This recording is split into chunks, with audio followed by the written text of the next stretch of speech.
sports are really important vehicles for relationships. We have purpose. We have a why. We bring people together. We connect. I feel like God is our greatest supporter and our greatest coach. This is Rabbi Sherman and Rabbi on the Sidelines. We are here to speak about the intersection of sports and faith. This morning, we are joined by a giant in the sports world, in the college basketball world, ESPN college basketball analyst, top 50 high school recruit many years ago from out here in Los Angeles, Rolling Hills, California, 4-year starter at Duke, assistant to Coach K, 1985 U.S. national team participant, practicing attorney, and, as we say in this tradition, a mensch, just a great person, Jay Bilas. Good morning, Jay. How you doing? I'm doing great, Rabbi. How are you? Nice to see you. I'm great. You just told me your first rabbinic podcast. I'm not sure how it differs from bald men on campus, but we'll see how it goes. Yeah, I don't know how it differs either, but your hair looks a lot better than ours does. Well, I actually told Seth Greenberg when he was on the show last season that we can just bring you guys a couple of kippas and we'll solve the problem of bald men on campus. They better be big ones to cover up my problems. So we are here to talk about not just college basketball, but a deeper level of what you really speak about on the court, but most importantly, what you do off the court. And that's your book, Toughness, written a couple of years ago. You know, when I read this book, it was less about elbows in the paint and how you shoot a jump shot and more about the mental toughness and, if you wish, I would say, aspects of faith. When I went down the table of contents, the topics that you really speak about, hope, perseverance, acceptance, togetherness. To me, in my tradition, that's faith, and toughness is faith. How did you come up with this idea of writing this book about called Toughness, not to just appeal to the basketball crowd, but to the American people? Yeah, it's an interesting story, at least for me. I was watching a game years ago, and an announcer, much like me, had praised a player for being tough when I thought the player was just being a big bully, frankly. And for some reason, it kind of motivated me to write. I wrote an article on what toughness means in basketball. And when I wrote it, nobody had asked me to do that, none of my bosses or editors. So I wrote it and I sent it into ESPN and said, look, if you want this, great. If you don't, no, won't hurt my feelings. But I was just motivated to write it. So they packaged it together and put it on the site. And I couldn't believe the response I got. It was literally from all over the world, from military leaders, business leaders, teachers, college professors, you name it. And then my wife, after seeing all that stuff, she said, you need to write a book on this. And so I just consulted with a lot of my friends in different areas of life. And for the most part, went with what I knew and people I knew to, flesh out what it means. Because when I was a player and growing up, coaches talked about toughness without defining what it was. Mm-hmm. So you had to sort of learn it by osmosis or what was valued by particular teachers or coaches that you had. And I just wanted to flesh it out and sort of define it. And it became the best part of the book for me was not only what I learned in writing it, but for organizations, teams, whatever that have used it or told me about using it, they've used it to facilitate a conversation among their group that has helped them define what's important to them. And so as a result, they've gained a deeper understanding of each other and what they feel is important as a group. And to me, that was the most gratifying part of it. So reading the book, obviously you have Coach K's teachings, Coach Bob Knight, Coach Tom Izzo, but I want to hear a little bit more about the people that also taught you toughness off the court. And a couple of those people are your debate and your theater teacher. Here's a 6'8", top 50 recruit, and you're in the debate class, not on the court. Why did you do that? And what did it lead to toughness on the court? Well, I took the classes. It was called forensics. So I took forensics classes, which was essentially speech and debate, as you mentioned, because my mom made me do it. She wanted me to be able to handle myself in different situations. And, she didn't know, it never used the word comfort zone, but clearly she wanted me out of mine and didn't want me to be just an athlete. So I did a lot of different things that I wasn't interested in at the time, but she wanted me to do. So speech and debate was one of them. And oddly enough, I got to know this teacher named Billy Kramer, who was also a drama teacher. And he was at my intermediate school, 6th through 8th grade, and coincidentally, he had gotten a job at the high school that I was headed toward about the time I was going to high school. So I basically had him for 7 straight years, and we were nothing alike, but hit it off. And just he was as important and influential a mentor of mine as anyone, any coach, anybody I've ever had in my life, frankly. So I was very grateful. He passed away many years ago, but I was very grateful to have had him as an influence on me. Toughness in the debate room, toughness on the court, and now you are full of speech. That's your profession, and that's what you bring to us. What is your role as a storyteller, as a college basketball analyst? How do you see the consumer, the audience, when you are sitting in the Carrier Dome, in Cameron Indoor, or wherever you're going? What's your role? The audiences are different all the time. So at a game, my role is to enhance the viewing experience for the fan. So the way I look at it, when I watch football, I'm a huge football fan, but I've never played football at any decent level. So honestly, I don't really know very much about football. So when I watch a game, the game is enhanced by what the play-by-play person and the analyst tell you is happening on the field, what they show you. And so that's my role in basketball, because not everybody who watches a basketball game is able to tell really what's going on the floor. And so that's I'm trying to make it more entertaining, more informative, more fun, things like that. But I also have a role as a studio analyst to talk about. So as a basketball analyst during a game, I'm talking about that game. In the studio, I'm talking about sort of the global landscape of basketball. And at times you're talking about policy, whether it's NCAA policy, rules that affect players, they're going pro. So you're trying to dig deeper into that. And sometimes it gets into advocacy positions. You have to take a stand and say, this rule is wrong, or this administrator is wrong. Things like that.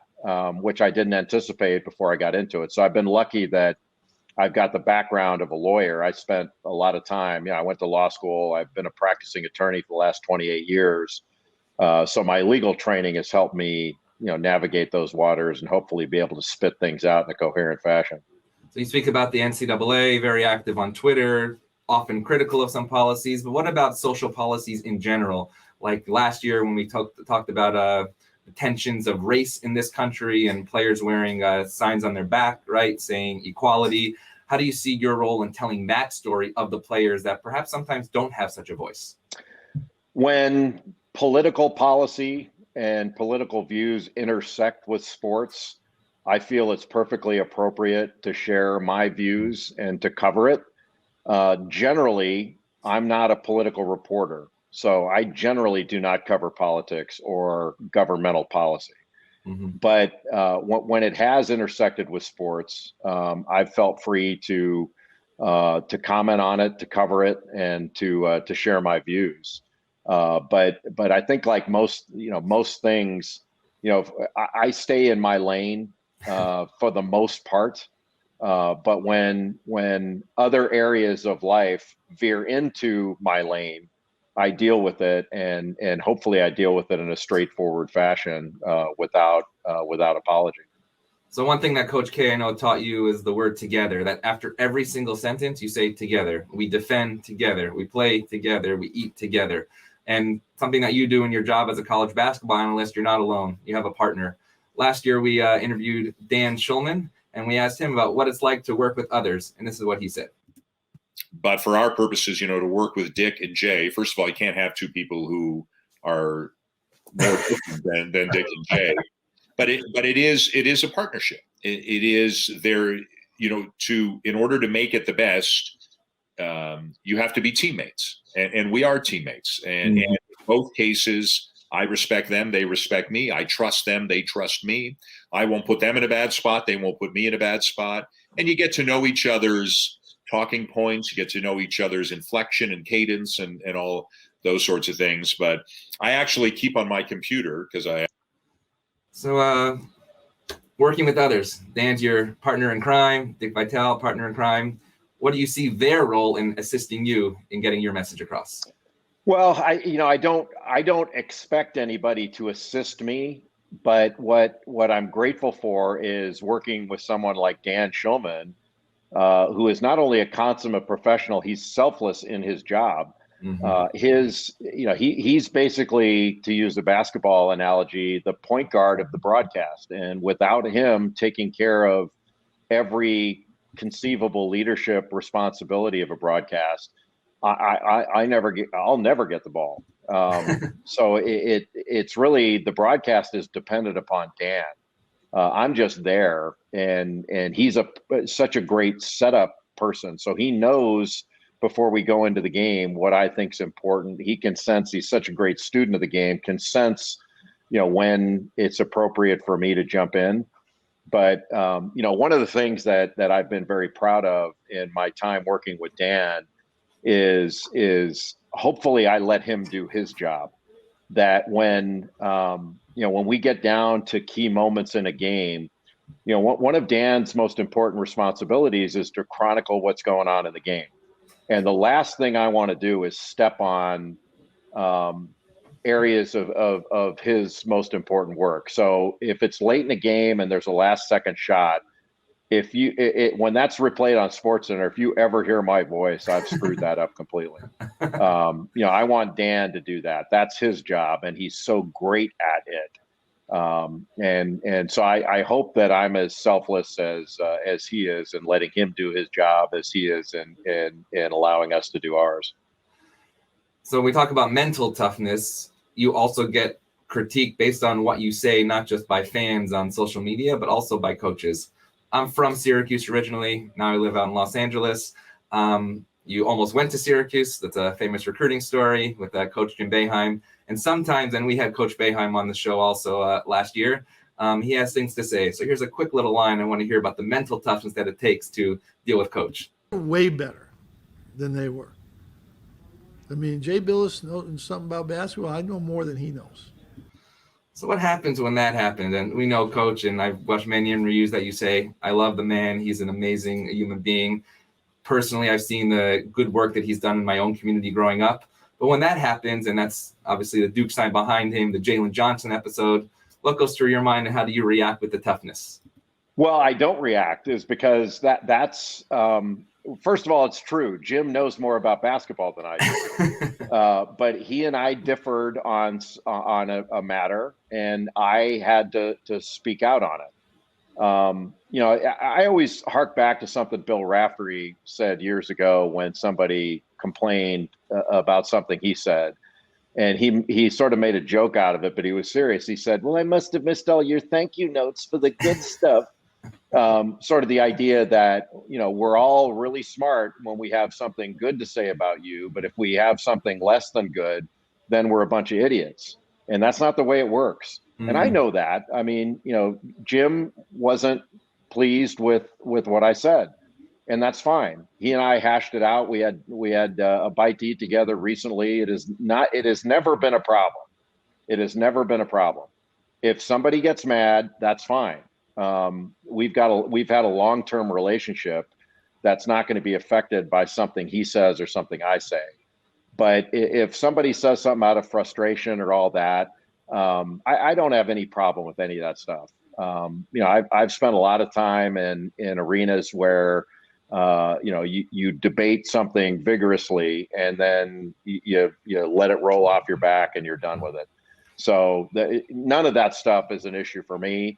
I love Jim Boeheim. I always have, and I always will. So that's not the fact that we differed over something, with regard to Jalen Johnson, that's of zero consequence long term.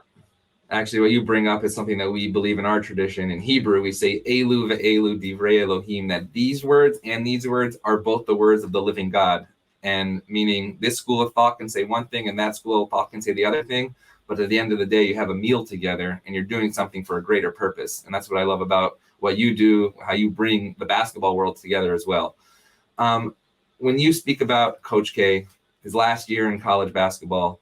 What aspects of faith have you seen in that program that has allowed him to do what he has done for so many years? So many things have been written about you coming onto that team in 1986. Basically, he had to prove himself, and your team allowed himself to do that. What was the faith aspect in choosing a place like Duke, and now looking back at that trajectory, seeing where they've arrived? Well, it's an interesting question. I'm not sure I'd refer to it as faith as much as belief. When I did not have a great experience with my high school coach. So when I was going to college, what I cared most about was who I was going to play for. So it had little to do with the school I was going to, and more the person I was going to play for. And so I came down to 4 coaches that I liked the best. It was Coach K, Jim Boeheim, Lute Olson, who was at Iowa at that time, and then a guy named Ted Owens, who was at Kansas. Yeah. So that was my decision, and I believed in Coach K the most. Not to say that I wouldn't have loved playing for Boeheim or Olson or Owens, but I just, there was something about Coach K that I believed in and trusted, based upon what I had learned about him through the recruiting process. And it was, part of it was intellectual. The other part was my gut told me this is the right guy.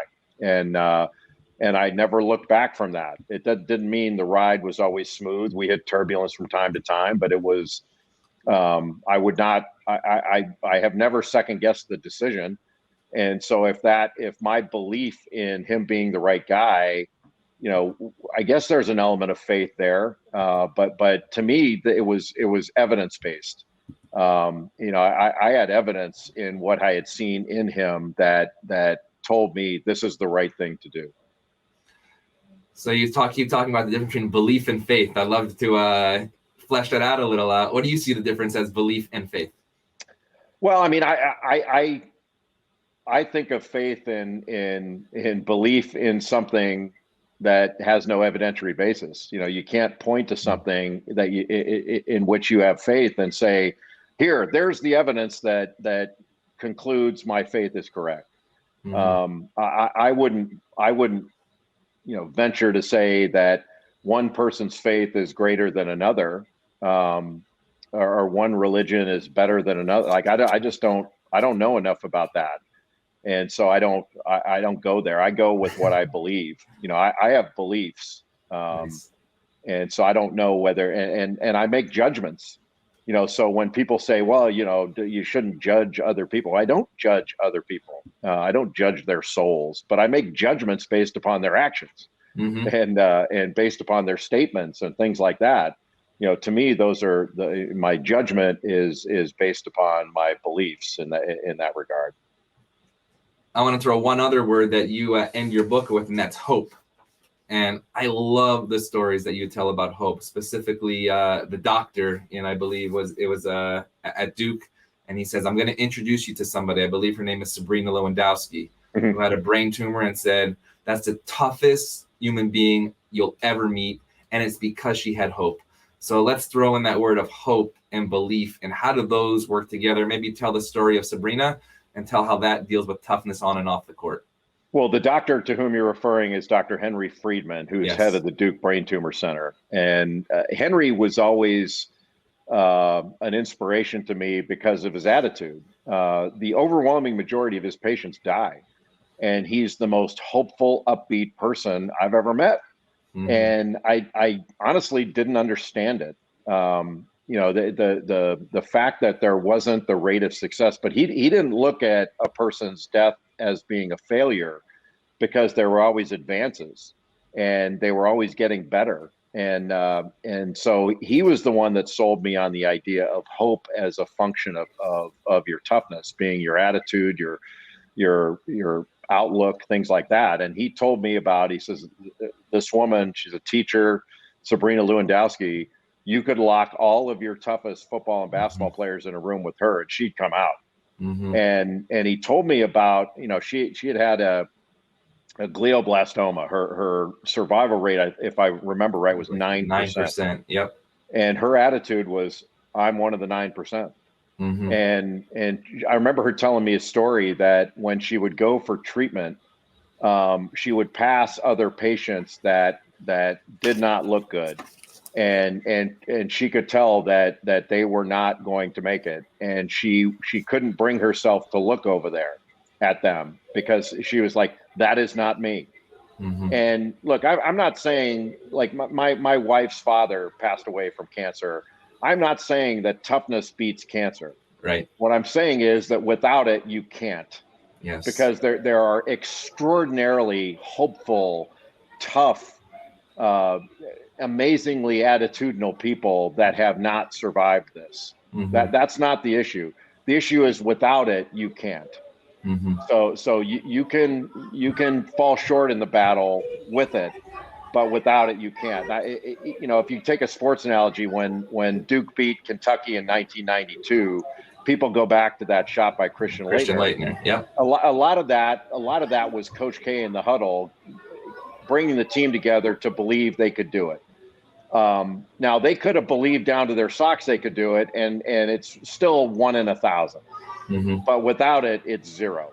Without that belief, that collective belief that we will do this, it was zero. That's sort of the mindset.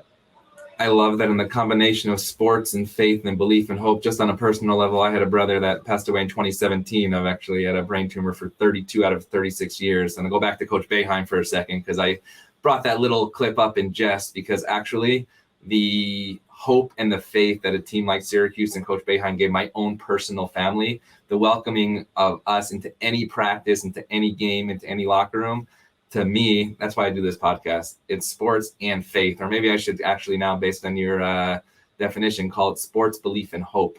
That's what sports has done. Maybe talk about the idea of hope in sports in the pandemic, and you sitting in empty arenas and actually in your home studios, and what that brought to this nation last year, and how we're going to get back during this upcoming year. Yeah, I mean, going back to Dr. Henry Friedman, when he sold me on the idea of hope as part of toughness, it was the idea, he said, when you start a season out, you have a plan for the season. Mm-hmm. But he said, you start out with hope. You hope you're going to be great. You hope you go without injury. You still have a plan to implement. And I think with the pandemic, when we got back from the ACC tournament in March of 2019 and everything had been canceled and we were spiraling toward shutdown, but we didn't know how long it was going to be. I kind of pushed back against some of my friends and others who were bemoaning how difficult this was going to be. Everybody's trying to find toilet paper. What do we do about this? Now we can't, we got to cancel this, all these different things. And I started thinking about my grandmother, who had lived through the 1918 pandemic. She'd lived through the Great Depression. She lived through World War II, World War I, all of that. And when I was a young boy in Southern California, I remember her using a tea bag over and over again.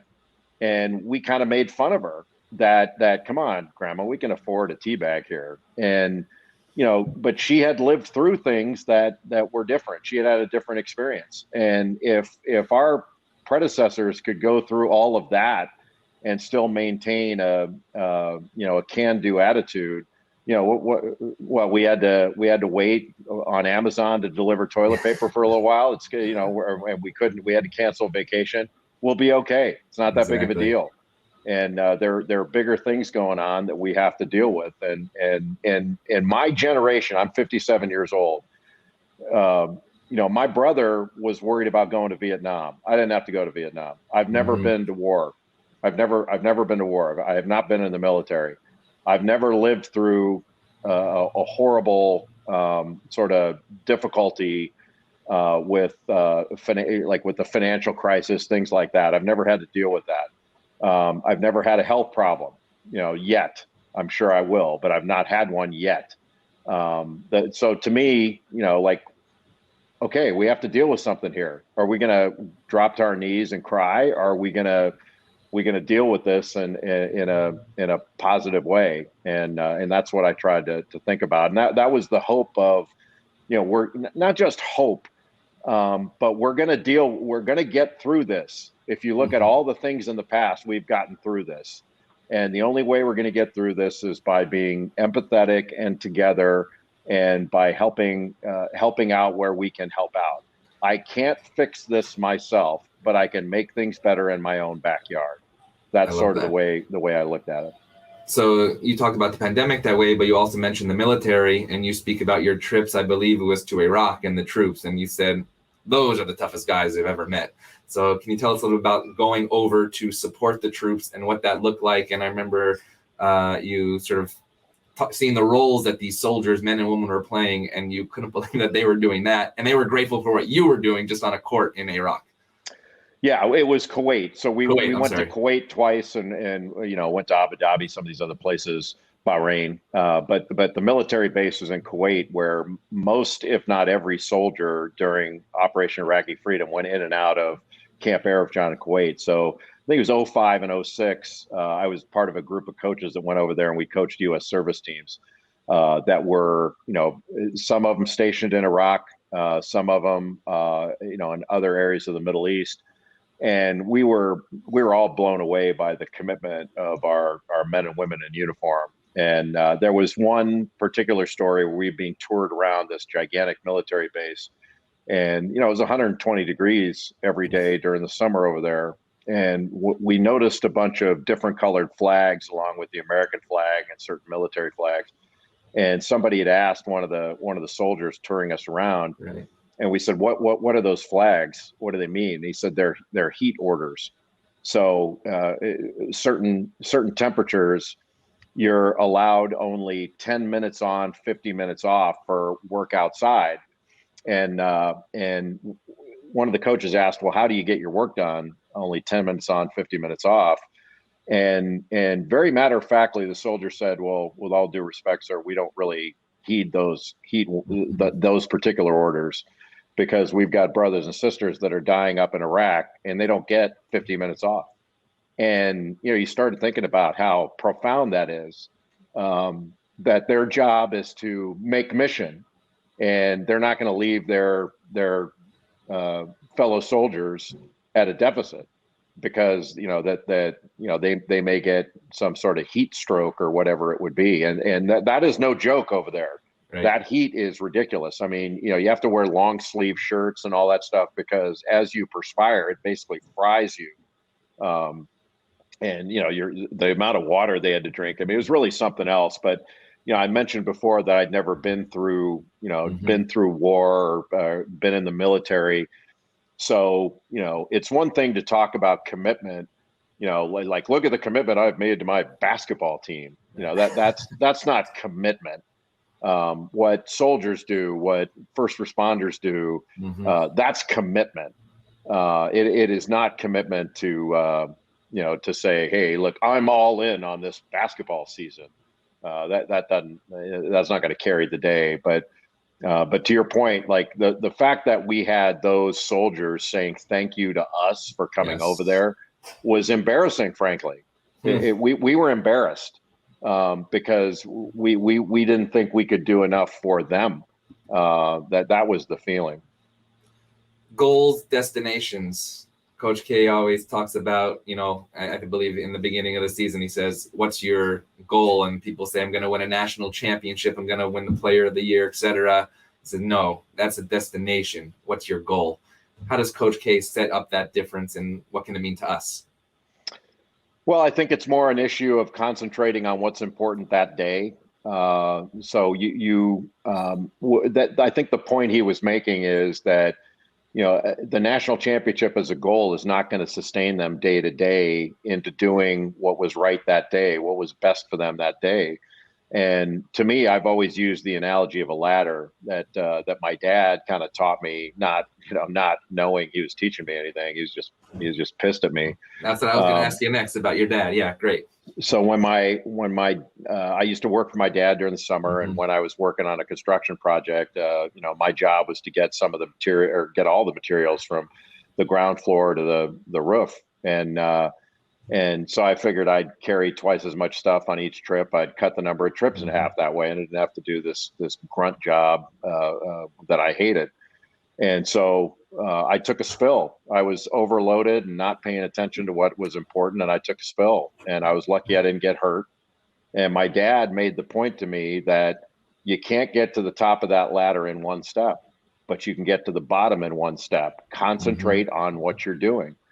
And so similar to the, Coach K talking to the team about, look, we can have goals about winning the ACC or doing this or doing that, but really those are our destinations. Our goal has to be to get better and closer as a team every day. If that's our goal, we'll reach our destination, whatever that is. And we're worthy of all those. We're worthy of reaching all those different destinations. When you think about a ladder, your destination is the top of the ladder. But what good does it do you on each rung to think about the top of the ladder? You have to be fully concentrated on each rung of the ladder, or pretty soon your destination is going to be flat on your back on the bottom of the ladder. And it sounds really simple, but it's easy to get distracted by what you have ahead or other things going on in your life, when all that really matters is what you're doing right now. Like, through my father, I'm not a believer in multitasking. Mm-hmm. I can do a lot of different things during a day, but I can only do one thing at a time. Mm-hmm. And so he did not, he concentrated on what he was doing right then. And then when it was over, he moved on to the next thing. And he kind of used to get on me about that. He after a game or something, he would say, was something bothering you? And I'd say, yeah, I got a lot going on. I got a test. I got this or whatever. He goes, look, when you're playing basketball, you can't do anything about the test. And he said, so concentrate on the game. You've devoted your time to it, like devote your whole being to it. When it's over, then don't think about the game anymore and move on to concentrating on the test. Don't think about basketball in school. Don't think about, when you go out with your girlfriend, you devote that amount of time to it. So sit and watch the movie and enjoy yourself. But when it's over, move on to the next thing. And that's I think it's all part and parcel of the same, that are you able to concentrate on what's in front of you to the exclusion of everything else? And if you can't do that, you're cheating yourself out of that experience, whether it's your family time, work, whatever. I've never brought work home with me. Doesn't mean I don't do things at home, but I don't bring work home with me, if that makes any sense. So Absolutely. when I sit down for dinner with my wife or my kids, whatever, my kids are gone now, but I'm all in on that. And then when it's time to work, then I work. I'm not sure if you went to rabbinical school or not, but you're providing like unbelievable sermons for our community here this morning. Especially the collection plate comes out. No, we don't do that. We just do online donations now. We're all good. Actually, the ladder image is something that we're going to read in the Old Testament in a couple of weeks, about Jacob climbing up and down and which way the ladder's going. It's a beautiful, beautiful thing. Your toughness idea, sometimes being too tough is not good, meaning playing through injuries, right? What is that boundary between toughness and, I guess I would use the word, stupidity? Well, it's understanding what's important. That it's one thing to play through pain; it's another thing to play through injury. And I think I was kind of stupid with how I handled a knee injury in the past. I wanted so badly to play for the U.S. national team, I compromised my health, and I paid a pretty big price for it. But there's a big difference between being tough and being smart about it. Like for me, when it took me a while growing up, when I went to the doctor, to frankly be honest about everything that was going on with me. You felt embarrassed, or you didn't want to talk, didn't want to talk about, hey man, this is more painful than you're telling me this should be, things like that. When I was in a doctor's office, what I wanted most was to get the hell out of there. But you can't, your doctor can't help you if you don't give him or her all the information. And so I've since become a lot more forthcoming because they're there to help you. And so my decision making changed a lot when I let go of my physical and mental health is not related to how tough I am as a person. In fact, admitting that I have vulnerability is a sign of toughness. It's not weakness. It's strength to be able to admit that and to address it. It's not weakness. So this is the last season for Coach K, Hall of Famer, probably the best coach out there, perhaps of all times. This is a quick clip from his first practice just a couple of weeks ago, and we'll talk about Coach K in just one moment. For about an hour right now to really be thinking. A lot of movement, all right, but we need this. And in order to do this, in talking, that means we're going to do it together. We're at a good spot right now, but you're all going to get better. And you only get better by not having a ceiling put on you. How can I help a teammate today? What's your thoughts on the last season of Coach K and the impact that will have on the college basketball landscape going forward, as him, as Coach Williams, who knows about Coach Boeheim, as the next generation comes up? What's that going to look like for us? Well, it's the natural order of things. I mean, I'm sure at one time when Henry Iba and John Wooden and Ray Meyer and others, Al McGuire left the game, we wondered what would happen to the game.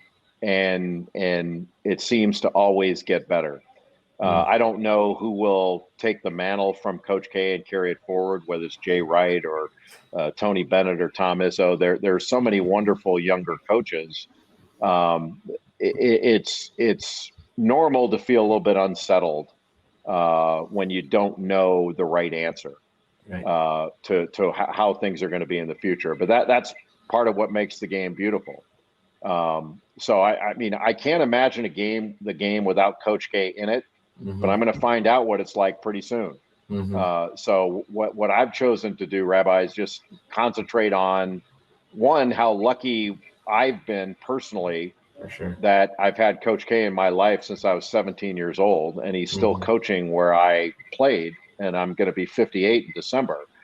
And then I feel really lucky that we've got one final year with him, knowing that it's his last year, that he could have pulled the trigger on retirement just like Roy Williams did and walked, and we would have had a week to celebrate his career, but now we've got a year, and look, he's going to get a lot of rocking chairs and interesting gifts and all that stuff, but overall it's going to be a hell of a lot of fun to watch him in his final season, knowing that we've had this sort of good fortune for 41 or more years, whatever it is now. You can't even count. It's been so many years. That's true. So one question from the audience, and then a wrap-up question. Arizona, actually, Isaac Greenberg, a United States veteran, who's also an Arizona fan living in Florida.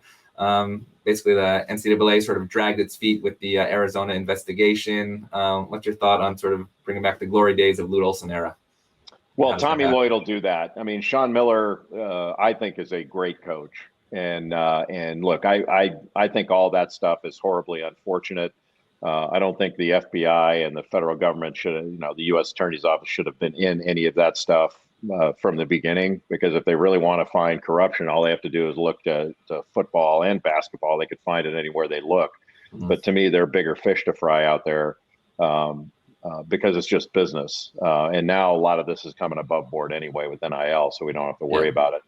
But Tommy Lloyd is I think, an outstanding coach. And I'm glad he's getting this opportunity because, he's more of a West Coast guy. So I think he fits in very well at Arizona. His recruiting, I think, will be off the charts. I just hope what I'm most hopeful of as a big believer in Arizona. I mean, I was a huge Lute Olson fan and all that, that the NCAA just leaves them alone. I think the NCAA has shown they can't handle this stuff. So just take a step back and don't hammer programs going forward. And I'm a little bit concerned that they will not do what I think they should do and continue to make things worse. But I'm hopeful that they'll see the light and not do something stupid. So the last question, Toughness, again, Toughness by Jay Bilas, New York Times bestseller, an amazing book, perhaps not about faith, but definitely about belief. What's your message to the young people about the importance of sports and the importance of believing in themselves, especially after this pandemic? This idea that I just read an article this morning, the pandemic after the pandemic is about mental health. How can we really train ourselves to move forward, to get to a goal and not a destination, and to know that we're going to be okay tomorrow? Well, that's a great question. I mean, to me, sports are really important vehicles for relationships. Mm. And I spend a lot of time talking to younger coaches, not just younger college coaches, but especially high school coaches and AAU coaches, about the idea that this is supposed to be fun. And we spend a lot of time lecturing young people about only 5% of athletes ever go on to play in college or be professionals and all that. Well, if we really believe that, then it's incumbent upon us to make their participation in sports a great experience. And what they, at my advanced age, what I know from participating is the most important thing to me now about my participation is the quality of relationship I had with my teammates, my coaches, the other parents that were involved.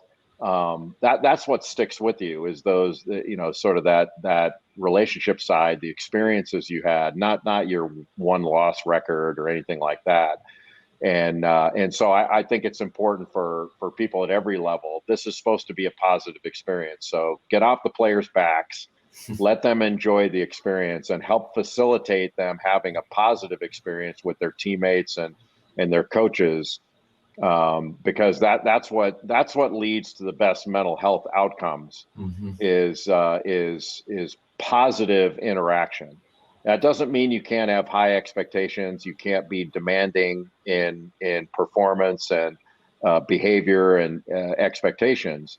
But you'd better be demanding without being demeaning, because demeaning leaves scars, and the players will remember being demeaned forever. Mm-hmm. They'll also remember being uplifted, and so you have to decide on which side of that coin do you want to be remembered. I think it's the same model that we do here in the religion world, and it's creating sacred relationships through sacred community. It is a pleasure to have Jay Bilas here on Rabbi on the Sidelines. If you're hopefully college game day will come to the Bruin campus. We're right down the block, and hopefully you'll visit our community as well. Jay Bilas, ESPN college analyst, Duke alum, 1985, U.S. national team member, and just an amazing, amazing mentor and role model for all of us here in this great country, the United States of America. Jay, thank you for being with us. Have a great day. Thank you, Rabbi.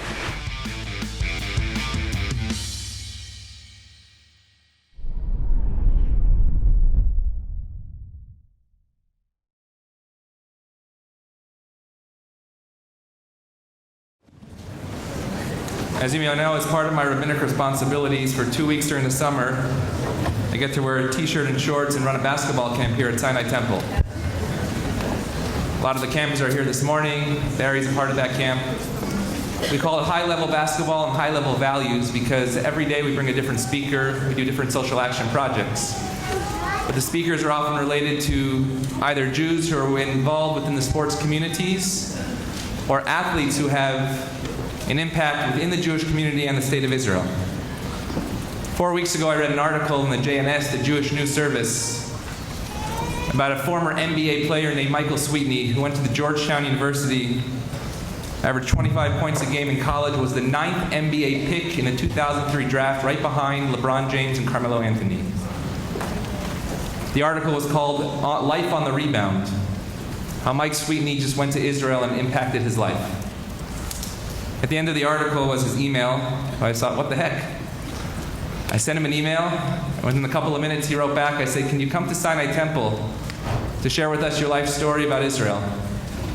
And surprisingly enough, he said, I'm busy right now, I'm at Camp Ramah. He said, but I'll be there next week. He led the Ramah Basketball Academy in Camp Ramah in the Poconos for the last 2 years. He has just returned from a trip to Israel. He has been with Sinai Temple for the last 3 days. We had a Shabbat dinner last night with 70 of our campers and their families. And to watch Mike interact and share his love of Israel now with our community, we're truly honored, and therefore we invited Mike Sweetney of the New York Knicks, Chicago Bulls, and Georgetown Hoyas to share a bit about his experience in Israel.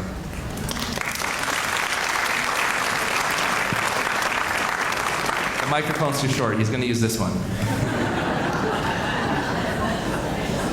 Shabbat Shalom.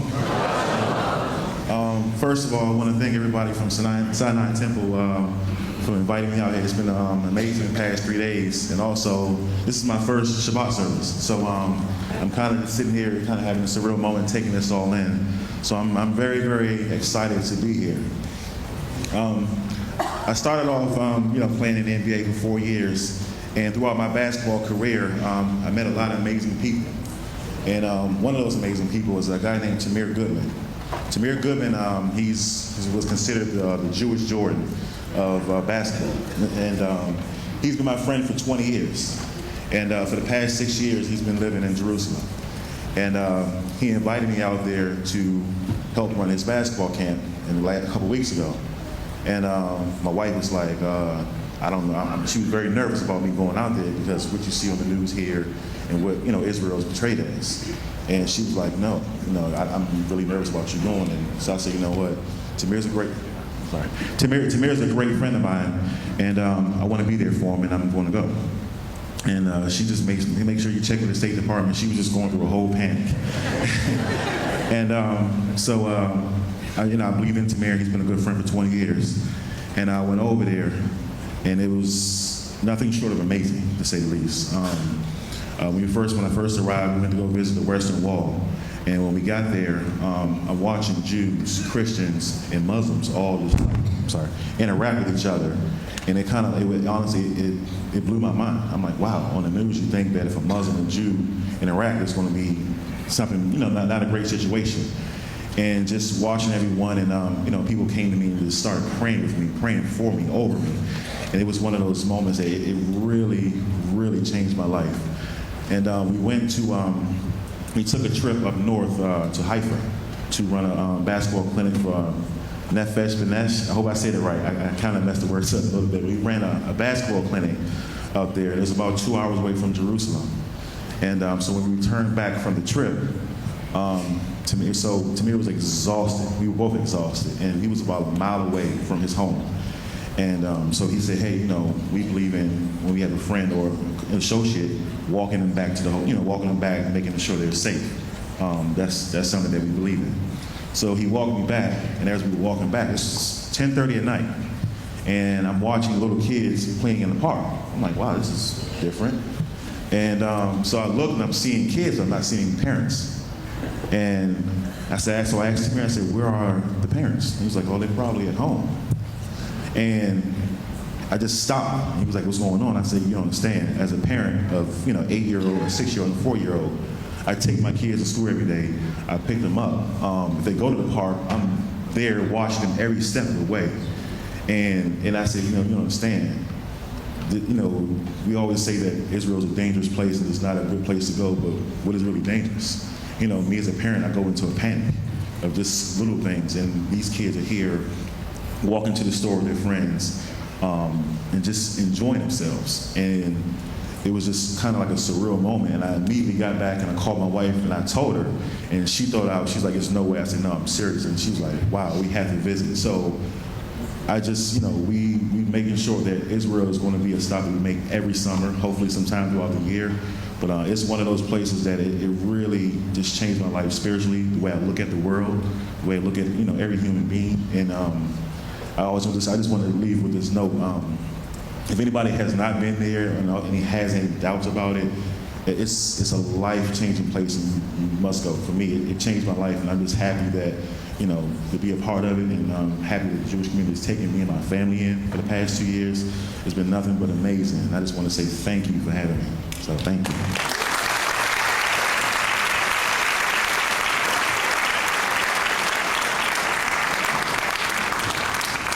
3 weeks in Israel, and he only tried falafel for the first time last night at Shabbat dinner. Mike will be here after services. Thank him for what he has done, not just as a basketball player, but more importantly as an advocate for the state of Israel. Truly been embraced by the Jewish people, and we're happy to have Mike as part of our Sinai Temple family.